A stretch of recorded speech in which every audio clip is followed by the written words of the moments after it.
Take it from someone who has a long history of having a messy home that most people are approaching organization not only the wrong way, but kind of the opposite way from what they should be doing. And recently, as I've done a bunch of research, reading books, and watching videos from professional organizers, I've realized that they have a different strategy, a specific technique or way of approaching organization that makes life a whole lot easier and organization just way better. And I want to share that secret with you today. I don't mean to sound dramatic, but it could really have a massive effect on your relationship with your space.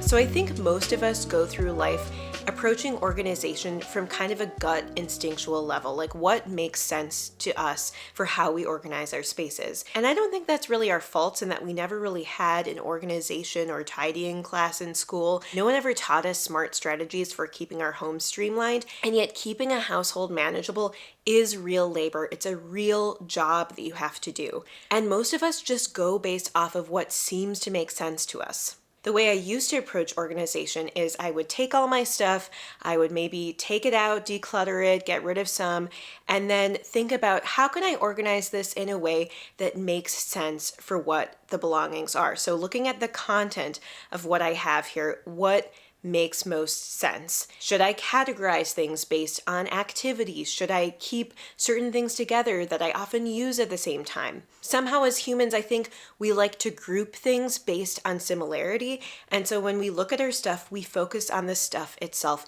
And that's what tends to drive our organization. Now, admittedly, some of this approach makes sense that maybe if you do an activity, you want to have the tools for that activity somewhat close together. Obviously, on a basic level, some of this strategy works. But the problem is that we can run into real problems focusing entirely on the content of the stuff rather than the space.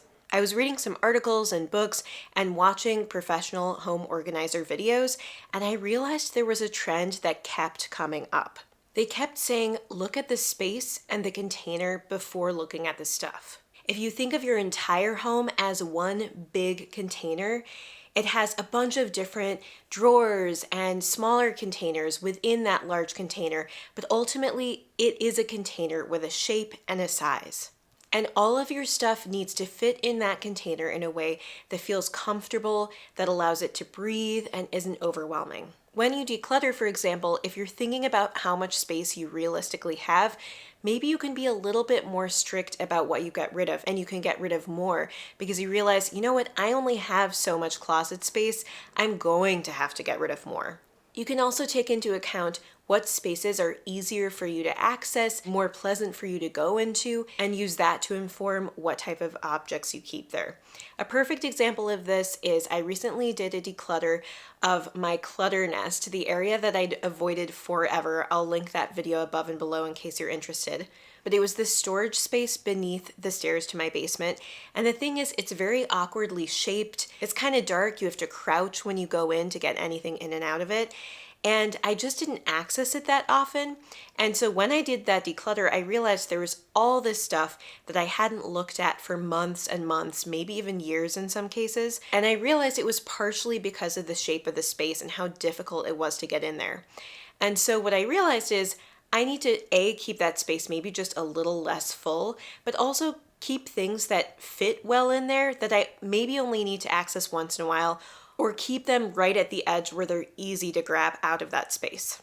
An example of something I might keep there is a baby stroller, which I will eventually be using once I have my baby, in that it's right near the side door of my house.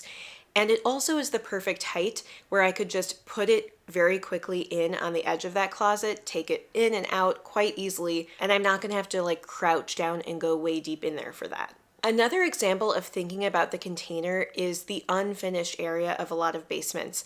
I think quite often these are areas that we don't enjoy going into that are unpleasant. And so being thoughtful about what you put there, maybe putting things that maybe only use a couple times a year, like holiday decorations, out of season clothes, or some kinds of memorabilia. Another example is your bathroom, because bathroom containers, meaning kind of the cupboards or the spaces where you can keep things, vary greatly from home to home. And so if we don't think about the shape of those containers, it can make life a lot more difficult for us and can lead to a lot more clutter and disorganization. Because quite often I feel like bathroom counters get totally full and overwhelmed. Being smart with the containers that you have and thinking about how to easily access them and put things there can make a big difference in how you move around your space. You know what I'll do is I'll just take you into my first floor bathroom just to give you a sense of a little bit of what I'm talking about, taking into account not only the content of the stuff, but also how you're using your space and the container of the space.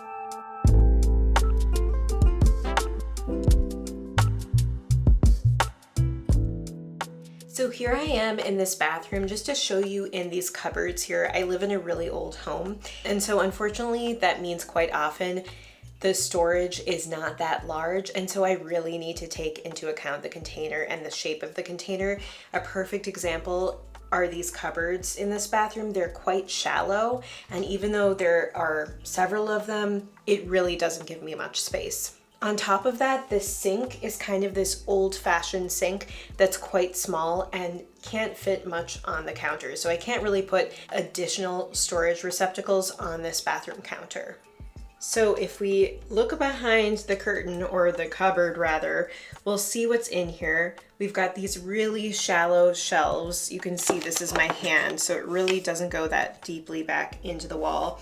And I've just put sort of minimal things along these shelves that I might access really quickly. So I've put kind of some lip and makeup stuff, facial moisturizer, towelettes for wiping off makeup really quickly throughout the day. Also some backup toothbrushes for guests, since this is often a guest bathroom for when guests stay here. A whole shelf for the brush, because this is something I use all the time during the day. I come in the bathroom and I quickly brush my hair, and having a whole shelf for it where I can just quickly put it back makes it so much easier.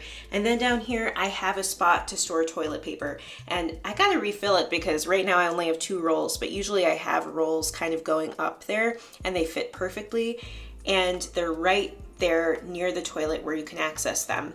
And so this is just an example of how I'm considering the depth of the space. I'm not overly packing it. And I'm also making sure things are easy to access, and I'm putting objects that actually fit in the space. For example, the toilet paper rolls.